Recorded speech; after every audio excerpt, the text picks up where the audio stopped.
السلام علیکم ورحمۃ اللہ۔ بیسکس آف اسلام میں آپ تمام ناظرین کا پھر سے خیر مقدم ہے۔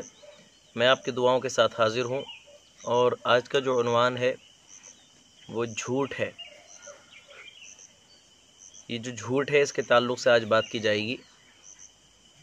یہ تو آپ سبھی کو پتہ ہوگا کہ اسلام نے جھوٹ کو حرام قرار دیا، کہ جھوٹ اگر کوئی بندہ بولتا ہے تو گویا وہ حرام کر رہا ہے۔ اللہ تبارک و تعالیٰ قرآن پاک میں ارشاد فرماتا ہے لعنت اللہ علی الکاذبین، جھوٹ بولنے والوں پر اللہ کی لعنت ہے۔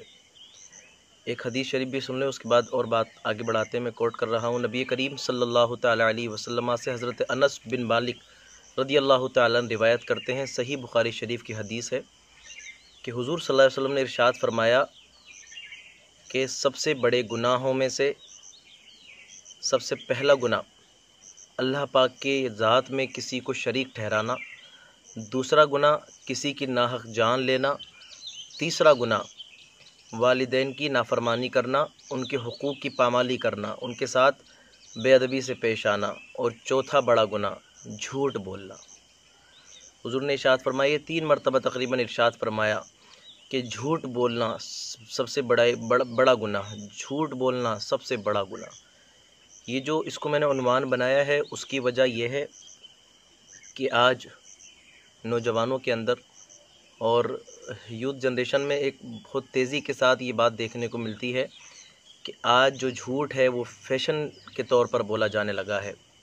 ہم یہ سمجھتے ہیں کہ یہ زمانے کی ریت ہے، اور ہم چونکہ ماڈرن ہیں تو ماڈرن زمانے کے ساتھ اگر ہم چلیں گے تو جھوٹ بولنا یہ بھی ایک زینت ہو جائے گا، اس کو بھی ایک خوبصورتی مانا جائے گا۔ اگر ہم نے جھوٹ بولنے کو برا سمجھا تو لوگ ہمیں کہیں گے بھئی تم بڑے الٹریٹ ہو، تم تو بڑے ان ایجوکیٹڈ ہو، تم 90s کے لوگ ہو، تم جھوٹ بولنے کو کیوں برا سمجھتے ہو؟ یہ تو بھی فیشن بن چکا ہے۔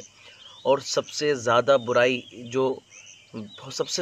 جو بڑی وہ مذاق کے اندر جھوٹ بولنے والی برائی بڑی۔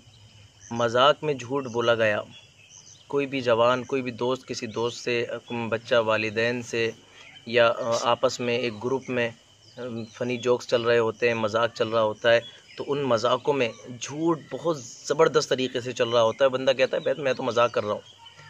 تو آپ سمجھ لیجئے کہ جو مسئلہ جھوٹ کا ہے کہ یہ جھوٹ حرام ہے، تو یہ جھوٹ مذاق میں بھی جھوٹ ہی ہے۔ جو جھوٹ مذاق میں جھوٹ ہے، اب وہ چاہے مذاق میں ہو یا وہ کوئی سیریسنس ہو، کوئی بات جس میں اس میں اگر جھوٹ ہے، دونوں صورتوں میں جھوٹ حرام ہے۔ تو جھوٹ بول کر کوئی یہ نہ سمجھے کہ میں نے مذاق میں بولا تو یہ جھوٹ نہیں ہوا، اس کا برابر کا گناہ ہے۔ جتنا گناہ سنجیدگی میں بولنے میں ہے اتنا گناہ مذاق میں بولنے میں ہے۔ اور پھر دوسری بات یہ ہے کہ جھوٹ سے بہت نقصانات ہیں، بہت سے گناہوں کی جڑ جھوٹ ہے۔ پھر ایک جھوٹ چھپانے کے لیے بہت جھوٹ بولنے پڑتے ہیں۔ اور سچ کی ایک خاصیت ہے جو جھوٹ کی نہیں ہے۔ سچ کی خاصیت یہ ہے کہ سچ بولنے کے بعد یاد نہیں رکھنا پڑتا، اور جھوٹ بولنے کے بعد اس کو یاد رکھنا پڑتا ہے کہ میں نے فلاں جگہ فلاں بندے سے کیا جھوٹ بولا تھا، کیونکہ آگے مجھے بتانا ہوتا ہے، وہ مجھے یاد رکھنا پڑتا ہے۔ سچ کو یاد نہیں رکھنا پڑتا، سچ تو پھر اپنی زبان پہ آ ہی جاتا ہے کہ بھئی ٹھیک ہے یہ بات میں نے کہی تھی، ہاں ٹھیک ہے میں نے کہی تھی۔ جھوٹ کے تو الفاظ بھی یاد رکھنے پڑتے ہیں۔ تو جھوٹ کو یہ جو فیشن بنا لیا گیا ہے جوانوں میں، یہ جو برائی بہت تیزی کے ساتھ بڑھنے لگی ہے، اس کو خدا را روکیے، اس کو برا جانیے، اس کو غلط سمجھیے۔ اگر اس کو برا نہیں جانیں گے، غلط نہیں سمجھیں گے، تو یہ جھوٹ ہماری آخرت کی تباہی کا سبب بن سکتا ہے۔ یہ جھوٹ اللہ کی نافرمانی کا سبب بن سکتا ہے۔ میں نے شروع میں آیت کریمہ کا ایک جز پڑھا تھا کہ اللہ نے فرمایا لعنت اللہ علی الکاذبین، کہ جھوٹ بولنے والوں پر اللہ کی لعنت ہے۔ یہ جو جز میں نے پڑھا وہ اس وجہ سے پڑھا کہ میں آپ کو تھوڑا سا اور بتا سکوں۔ لعنت کی ایکچولی ڈیفینیشن ہوتی ہے رحمت سے کسی کا محروم ہو جانا، اللہ کی رحمت سے محروم ہو جانا۔ یہ لعنت کسی بندے کے لیے نہیں ہے، بلکہ اللہ کی ہے بندوں کے لیے، اگر بندے جھوٹ بولتے ہیں۔ اور اللہ کی رحمت سے اگر بندہ محروم ہو جائے تو پھر اس کے بعد اس کے کاروباری ترقیاں ہوں، ایسا نہیں ہو سکتا۔ اس کی جاب میں ترقیاں ہوں، ایسا نہیں ہو سکتا۔ اس کے گھر بار میں برکتیں ہوں، ایسا نہیں ہو سکتا۔ اس کی زندگی خوشحال طریقے سے گزرے، ایسا نہیں ہو سکتا۔